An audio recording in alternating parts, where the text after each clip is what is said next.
શ્રી ગણેશાય નમઃ. જય શ્રી કૃષ્ણ બધાઈને. આજે આપણે સોમપ્રદોષ વ્રતની કથા કહેવાની છે. તો તે પહેલા ચેનલને સબસ્ક્રાઇબ કરી લેજો, જેથી આગળના વિડીયો તમારી પાસે પહોંચી રહે. તો આજે સોમપ્રદોષ વ્રતની કથા ચાલુ કરતા એનું મહત્વ જાણી લઈએ. ભગવાન ભોલેનાથને પ્રસન્ન કરવા માટે આજનો દિવસ ખૂબ જ વિશેષ અને શુભ માનવામાં આવે છે. કૃષ્ણ પક્ષ અને શુક્લ પક્ષની ત્રયોદશી તિથિએ પ્રદોષ વ્રત રાખવામાં આવે છે. આજે સોમવાર પણ છે, તેથી તેને સોમ પ્રદોષ વ્રત કહેવામાં આવે છે. આજે ભગવાન શિવની પૂજા કરવાથી દરેક સમસ્યા દૂર થાય છે. ધાર્મિક ગ્રંથો અનુસાર આ દિવસે કરવામાં આવતી પૂજા જેટલી જ મહત્વ પ્રદોષ વ્રતની કથાનું પણ છે.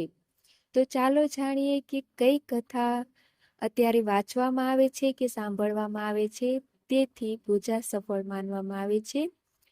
સોમ પ્રદોષના દિવસે ભોલેનાથના અભિષેક, રુદ્રાભિષેક અને શણગારનું વિશેષ મહત્વ છે.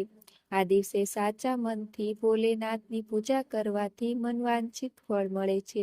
છોકરા કે છોકરીઓના લગ્નમાં આવતા અવરોધો દૂર થાય છે.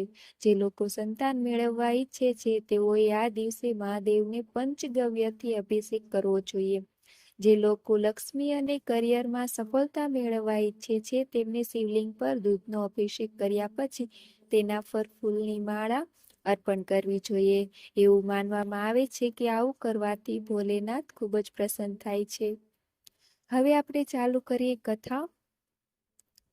સોમપ્રદોષ વ્રતની કથા. પ્રાચીન કાળમાં એક ગરીબ પૂજારી રહેતો હતો.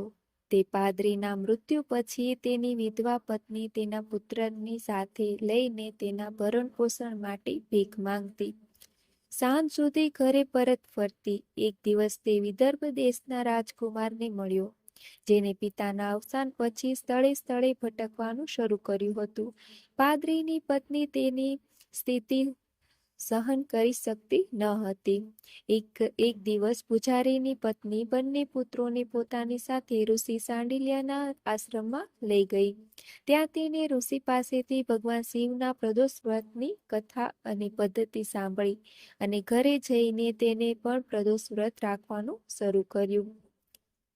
એકવાર બંને બાળકો જંગલમાં ફરતા હતા. તેમાંથી પાદરીનો પુત્ર ઘરે પાછો ફર્યો, પરંતુ રાજકુમાર જંગલમાં જ રહ્યો. રાજકુમારે જ્યારે ગાંધર્વ કન્યાઓને રમતી જોઈ, ત્યારે તે તેમની સાથે વાત કરવા લાગ્યો. એ છોકરીનું નામ હતું અંશુમતી. તે દિવસે રાજકુમાર ઘરે મોડો પાછો ફર્યો. બીજે દિવસે રાજકુમાર ફરીથી તે જ જગ્યાએ પહોંચ્યો, જ્યાં અંશુમતી તેના માતા પિતા સાથે વાત કરી રહી હતી. ત્યારે અંશુમતીના માતા પિતાએ રાજકુમારને ઓળખી લીધો અને કહ્યું કે તું વિદર્ભ શહેરનો રાજકુમાર છે, તારું નામ ધર્મગુપ્ત છે.